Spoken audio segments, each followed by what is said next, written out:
Keanu Reeves est un homme admiré non seulement pour son talent d'acteur, mais aussi pour sa gentillesse et son mode de vie humble.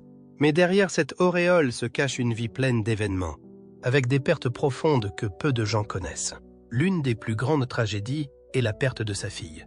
Une douleur qui a silencieusement façonné la personne qu'il est aujourd'hui. Que s'est-il passé? Et comment Keanu a-t-il surmonté cette dure épreuve? Explorons l'histoire émotionnelle qui se cache derrière ses récentes actions. L'humble héros. Si vous demandez qui est la personne la plus cool d'Hollywood, de nombreuses personnes penseront immédiatement à Keanu Reeves. Il est célèbre non seulement pour ses rôles emblématiques comme John Wick ou Neo dans Matrix, mais aussi pour son humilité, sa gentillesse et sa générosité tranquille, ce qui fait de lui un modèle rare dans l'industrie du divertissement. Derrière cet extérieur calme et humble, se cache un homme qui a connu de grandes tragédies personnelles, mais qui continue à avancer sur le chemin de la vie avec grâce et compassion. Keanu Reeves est apprécié non seulement pour son talent d'acteur, mais aussi pour la conscience qu'il a de partager son succès avec les autres, une qualité rarement observée chez les grandes stars. Nombreux sont ceux qui ont entendu parler de la fois où Keanu a renoncé à une part importante des revenus qu'il tirait de Matrix pour que l'équipe chargée des effets spéciaux et des costumes puisse être correctement payée, car il l'a considéré comme essentiel au succès du film. Il ne s'agit pas d'un acte ponctuel, mais d'un élément de son mode de vie, d'une pratique constante de la bonté et du partage. Au-delà de son travail, Keanu est également connu pour ses actes généreux et attentionnés envers ceux qui l'entourent. Par exemple, dans The Devil's Advocate, il a accepté une réduction de salaire pour qu'Al Pacino puisse rejoindre le film. Et dans The Replacements, il a fait de même pour que Gene Hackman puisse rejoindre la distribution. La gentillesse de Keanu s'étend au-delà de ses pairs de l'industrie, jusqu'à ses fans. Une histoire mémorable racontée par un fan sur Twitter raconte la fois où il a rencontré Keanu alors qu'il était adolescent et travaillait dans un cinéma. Alors qu'il refusait de signer un autographe, Keanu n'a pas oublié de revenir avec un ticket de caisse signé, juste pour qu'il puisse en signer le verso après s'être acheté une glace. Ces gestes simples, sans caméra, rendent Keanu encore plus spécial dans le cœur de chacun. Keanu semble avoir une vie normale malgré sa célébrité. Il a offert sa place à une femme portant une lourde valise dans une vidéo désormais célèbre de lui dans le métro de New York. Sa modestie est mise en évidence dans la vidéo devenue virale, filmée par un compagnon de voyage intrépide. Il est rare de voir un acteur ou une actrice célèbre d'Hollywood utiliser les transports en commun, et encore moins d'être aussi aimable. Keanu respecte même ses signaux non-verbaux. Lorsqu'il pose avec des femmes, ses fans ont remarqué qu'il suspend souvent ses mains pour éviter de les toucher. Les mains baladeuses, un simple geste qui démontre sa sensibilité au respect des limites personnelles, lui ont valu le surnom de Respectful King sur Internet.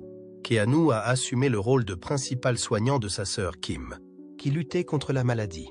Il a fini par créer une fondation privée pour financer la recherche sur le cancer et les hôpitaux pour enfants, mais il a choisi de ne pas y faire figurer son nom. « Je laisse la fondation accomplir sa mission », a-t-il déclaré dans une interview. L'humilité de Keanu est une bouffée d'air frais dans un domaine qui glorifie souvent le spectacle.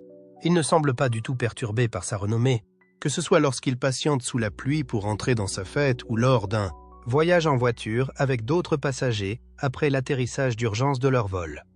Même lors d'un voyage improvisé, il a amusé les passagers en jouant de la musique country et en récitant des statistiques californiennes sur son téléphone. Personne ne devrait être surpris si le fait d'être bloqué dans un bus avec lui est un fantasme courant. Qu'est-ce qui fait que tout le monde aime Keanu? Eh bien, Keanu Reeves est un être humain exceptionnel, en plus d'être un artiste fantastique. Dans un domaine où l'égoïsme est courant, sa modestie, sa générosité et sa persévérance le distinguent. Malgré l'immense perte qu'il a subie, il met un point d'honneur à transmettre positivité et amour dans tout ce qu'il fait. Keanu démontre l'importance de la compassion dans ses nombreux actes de générosité, comme faire don de millions pour aider ses collègues, sauter d'une voiture en marche pour remonter le moral d'un fan, ou simplement faire preuve de prévenance dans ses relations avec les autres. Malgré son attitude positive, Keanu a eu une enfance difficile, influencée par les difficultés.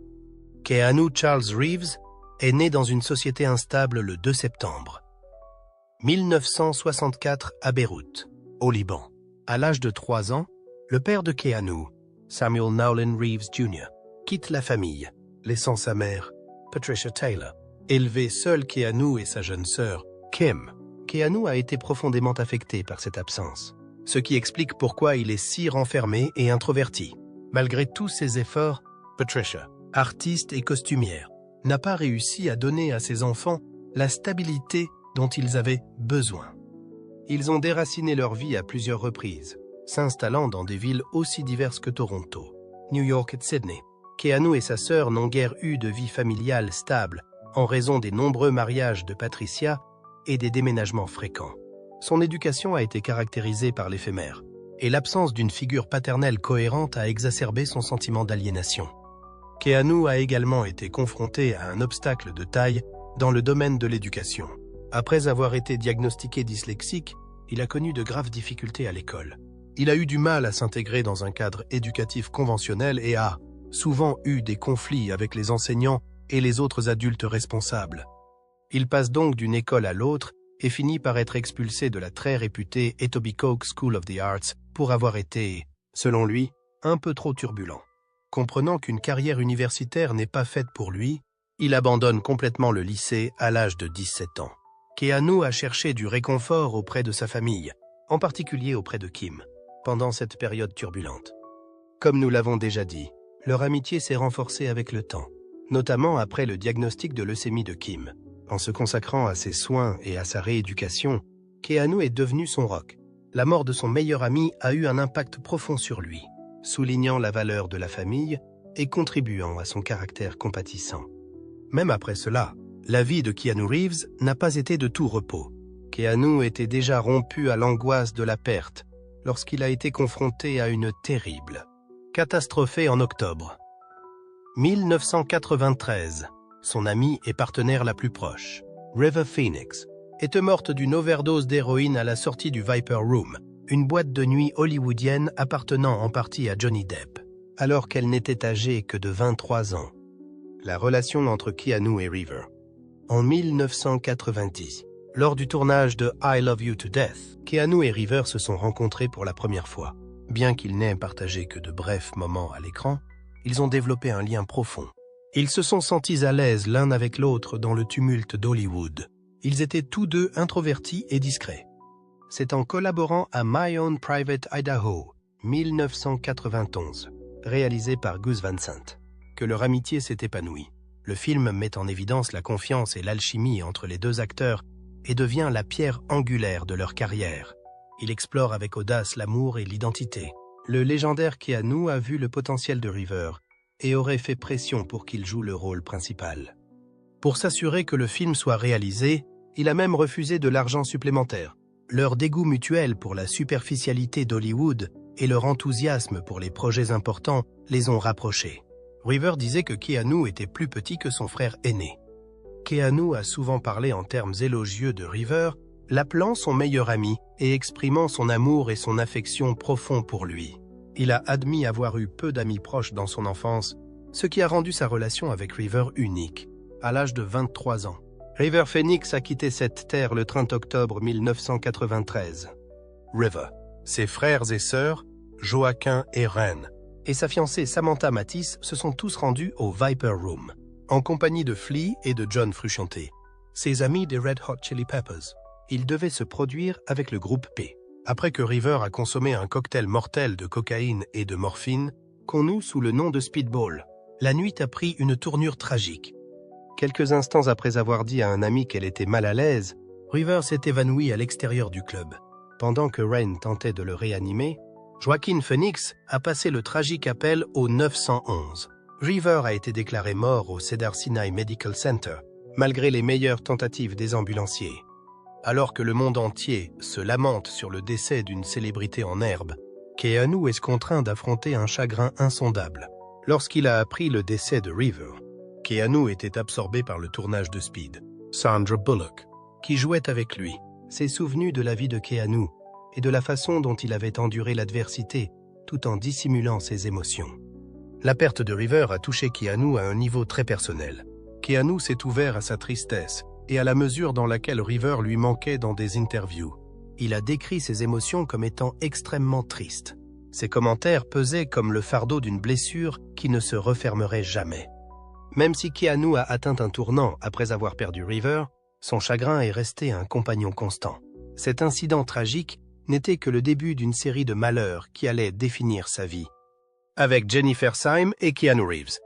Faisons un bond en avant jusqu'à la fin des années 90, alors que Keanu Reeves était sur le point de changer Hollywood pour toujours, avec Matrix et qu'il était encore en pleine ascension après le succès de Speed. C'est à cette époque qu'il rencontre Jennifer Syme, une jeune femme énergique, passionnée de musique et de cinéma. Des événements tragiques que ni l'un ni l'autre n'auraient pu prévoir allaient finir par détruire leur relation autrefois joyeuse et profondément connectée. Jennifer Syme a grandi à Laguna Beach, mais sa ville natale était Pico Rivera, en Californie. À l'adolescence, elle déménage avec sa mère, Maria St. John. Déménage à Los Angeles, où elle se passionne pour l'art cinématographique, en particulier pour les films de David Lynch. À l'âge de 16 ans, Jennifer fait un stage dans la société de production de David, Asymmetrical Productions.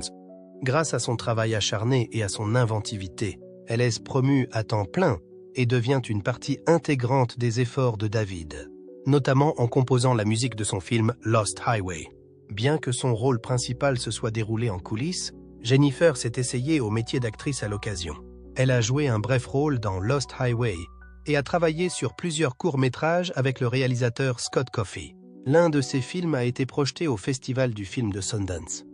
Dave Navarro, des Red Hot Chili Peppers, et Dave, de Jane's Addiction, font partie des artistes célèbres dont Jennifer a été l'assistante personnelle.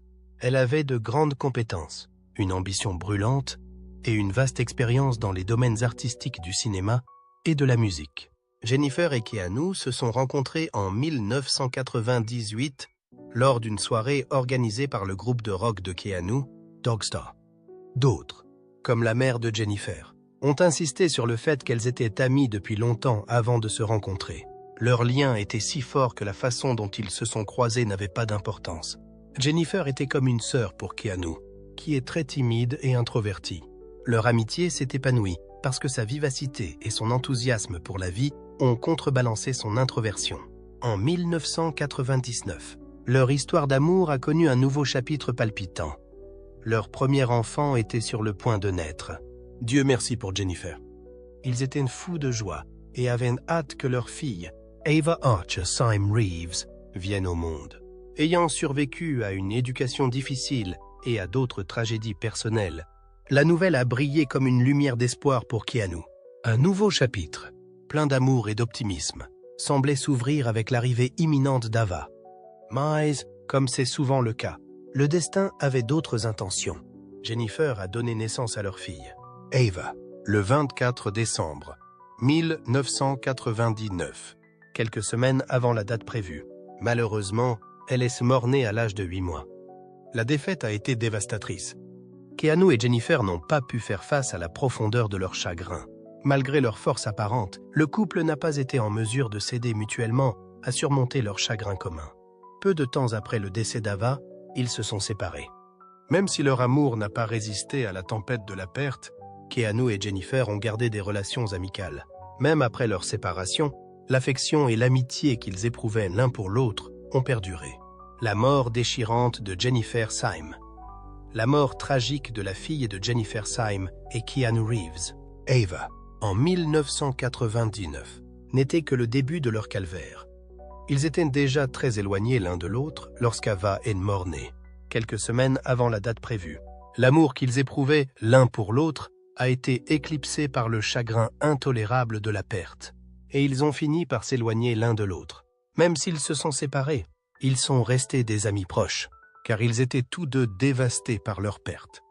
En revanche, en 2001, ils se sont retrouvés grâce à leur amitié indéfectible. Leur histoire d'amour s'est subtilement ravivée, et avec elle, une lueur d'espoir. Cependant, une tragédie indicible s'est reproduite, changeant radicalement la vie de Keanu, alors qu'il semblait commencer à s'en remettre. L'histoire d'amour entre Keanu et Jennifer a toujours été profonde et authentique. Ils ont commencé à passer plus de temps ensemble au début de l'année 2001, après 2 ans d'absence. Bien que la tristesse de Jennifer à l'égard d'Ava n'ait jamais vraiment disparu, Elle a trouvé du réconfort dans la compagnie de Keanu, qui s'est réjoui de leur retrouvaille. Le 1er avril 2001, ils ont pris un petit déjeuner paisible au Crappers on Coal à San Francisco. Un retour à la normale et un premier pas vers la reprise de leur vie de couple. Symbole de l'amour qu'ils se sont portés et des souffrances qu'ils ont endurées en tant que couple. Jennifer occupait une place particulière dans le cœur de Keanu. Leur tragédie commune a laissé de profondes blessures, mais ils tentent toujours de trouver un moyen d'aller de l'avant. Plus tard dans la soirée, Jennifer s'est rendue à une fête organisée dans la maison hollywoodienne de Marilyn Manson. Selon les invités, il s'agissait d'une fête ordinaire avec beaucoup de musique et d'amusement. Après qu'un autre visiteur a raccompagné Jennifer chez elle aux petites heures du 2 avril, Jennifer a quitté la fête. Peu de temps après, elle aurait à nouveau quitté son domicile, cette fois pour retourner à la fête. C'était une décision mortelle. Sur le boulevard Cahuenga, Jennifer a perdu le contrôle de sa Jeep Grand Cherokee et a percuté de plein fouet une rangée de voitures en stationnement. L'effet a été dévastateur. N'ayant pas attaché sa ceinture de sécurité, elle a été partiellement éjectée de la voiture. Soudain, Jennifer Syme est décédée, à seulement 28 ans. Elle était jeune, une fois de plus. La vie de Keanu s'est effondrée lorsqu'il a appris la catastrophe. Ils avaient échangé de la nourriture et de l'optimisme quelques heures auparavant. Soudain, Jennifer avait disparu. Le 2 avril, Keanu aurait contacté le bureau du coroner du comté de Los Angeles pour vérifier la triste nouvelle. L'un de ses collègues se souvient de son calme et de l'intérêt qu'il avait manifesté pour la visite de leur bureau. Même si on lui a dit que ce n'était pas nécessaire, la voix de Keanu trahissait son angoisse. La mort de Jennifer a ravivé le chagrin que Keanu traînait depuis des années, le frappant avec la même force sauvage que la perte d'Ava. Le poids de cette tragédie était presque trop lourd à porter, et c'était un dur coup du sort que de perdre 2 fois la femme qu'il aimait. Les funérailles de Jennifer, qui ont eu lieu le 6 avril 2001, ont été une cérémonie solennelle et émouvante. La célébration de la vie de Jennifer s'est déroulée à l'église Good Shepherd de Beverly Hills, en présence des personnes qui lui étaient chères. En plus de Dave Navarro, Scott Coffey et David Lynch, Keanu, qui était bouleversé, a servi de porteur de cercueil. Un écran a montré les moments forts de la vie de Jennifer, tandis que la position élevée de Barbara Streisand et le balancement dans le vent de Bette Midler étaient diffusés. La cathédrale était bondée sous mes ailes. Reposez en paix, Jennifer et Ava, alors qu'elle repose côte à côte au cimetière Westwood Village Memorial Park. Pendant toute la cérémonie, Keanu a soutenu la mère de Jennifer, Maria St. John, lui offrant le même courage que celui pour lequel il avait prié. La profonde affection que Jennifer avait inspirée a été rappelée de manière poignante par leur perte mutuelle. La mort tragique de Jennifer a close un chapitre qui avait été profondément troublant pour Keanu. Dans un moment d'introspection inhabituel, il a expliqué que sa tristesse changeait avec le temps, mais ne disparaissait jamais complètement. Ces mots résument le fardeau qu'il a porté, non seulement pour Jennifer et Ava, mais aussi pour toutes les pertes qu'il a subies. L'acteur a été influencé par cette tragédie dans son interprétation de John Wick, dont l'angoisse au sujet de sa femme décédée est au cœur de l'intrigue du film de 2014. Il a déclaré que c'était important pour son travail et qu'il s'y identifiait sur le plan personnel. Selon lui, on ne se remet jamais vraiment d'une perte ou d'une tristesse. On ne peut pas s'en séparer. Après la mort prématurée de Jennifer Syme, Keanu Reeves a évité les relations amoureuses pendant quelques années. Son cœur, blessé par la mort de River Phoenix, de sa fille Ava et de Jennifer, semblait se protéger de toute exposition supplémentaire. Jamais Keanu n'a été photographié dans une relation amoureuse alors qu'il a subtilement exercé son métier pendant près d'une décennie.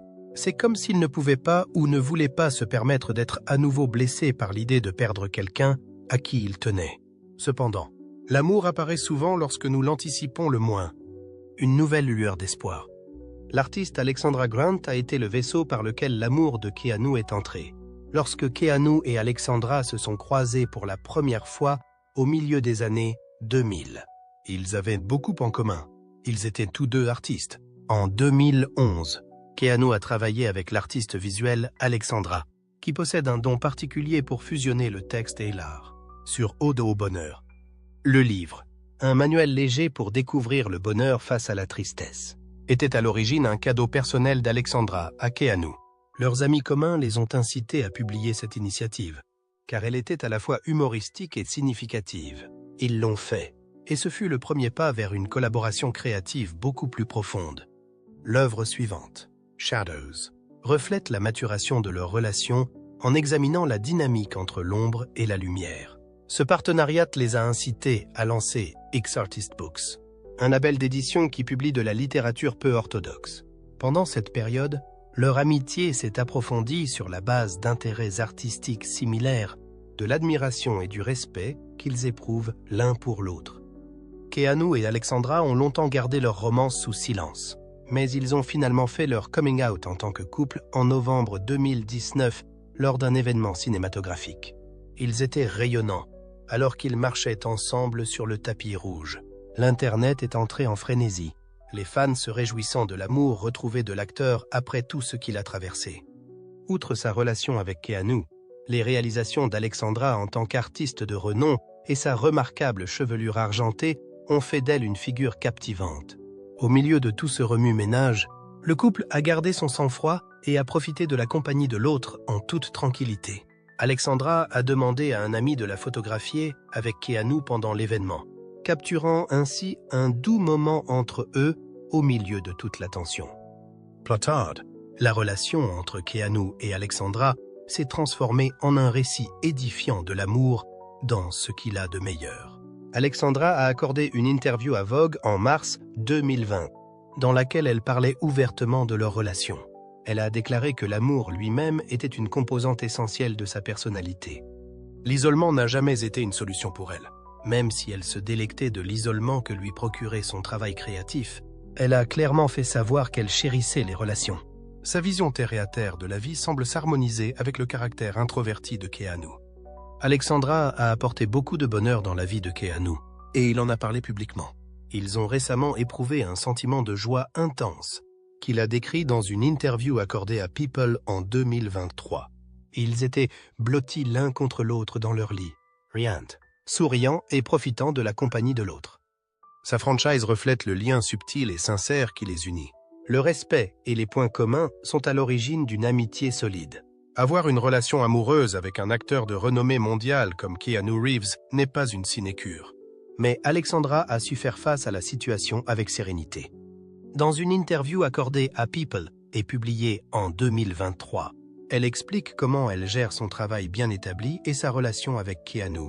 Étant donné qu'elle avait déjà commencé à travailler lorsque sa relation a débuté, elle a vu le bon côté des choses en tombant amoureuse à l'âge adulte.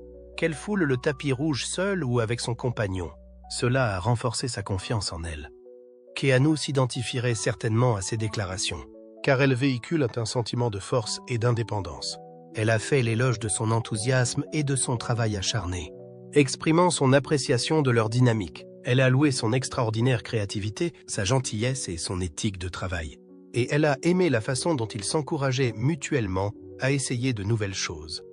Le chagrin inexprimé. Même si Alexandra Grant a réintroduit la joie dans la vie de Keanu Reeves après qu'il ait semblé prisonnier de la misère pendant plus de 10 ans, beaucoup perçoivent encore une pointe de mélancolie dans son regard. Keanu est généralement plus enclin à parler de ses œuvres caritatives et de ses projets artistiques que de son passé trouble. Cependant, dans une interview qu'il a accordée récemment, il a révélé un peu de sa souffrance actuelle, déclarant qu'il ne serait plus jamais le même après avoir perdu sa fille et la femme qu'il aimait. La perte de sa fille Ava a marqué un tournant dans la vie de Keanu Reeves, et il s'est exprimé à ce sujet. Il a dit, avec des mots trahissant des sentiments trop profonds pour être exprimés, que c'était terrible. Sa vision de la vie, de l'amour et de la perte a été profondément bouleversée par la disparition tragique de sa fille Ava, âgée de 8 mois. Pour souligner le vide insondable laissé derrière lui, il a ajouté qu'il n'y a aucun moyen de se préparer à une telle chose. Keanu a transformé son chagrin en empathie, faisant preuve d'une profonde compréhension des difficultés et des pertes d'autrui. Malgré sa douleur, malgré son silence public sur la question, des rumeurs affirment que Keanu n'a jamais eu d'autres enfants, car il craignait d'en perdre un autre. Selon ses amis les plus proches et ses admirateurs, revivre cette douleur serait trop dur à supporter pour lui. Le fait que Keanu ait décidé de ne pas fonder de famille est ressenti par beaucoup comme une énorme déception. car il pense qu'il serait un père extraordinaire. Il serait un père extraordinaire grâce à son charisme, son empathie et sa générosité, qui ont conquis le cœur de nombreuses personnes. Pensez-vous que le choix de Keanu de ne pas avoir d'enfant est uniquement basé sur son chagrin passé ou qu'il pourrait y avoir d'autres facteurs en jeu? Veuillez partager vos pensées dans la section des commentaires ci-dessous. Nous serions ravis de vous entendre. Et n'oubliez pas d'aimer la vidéo et de vous abonner à la chaîne pour des mises à jour plus intéressantes.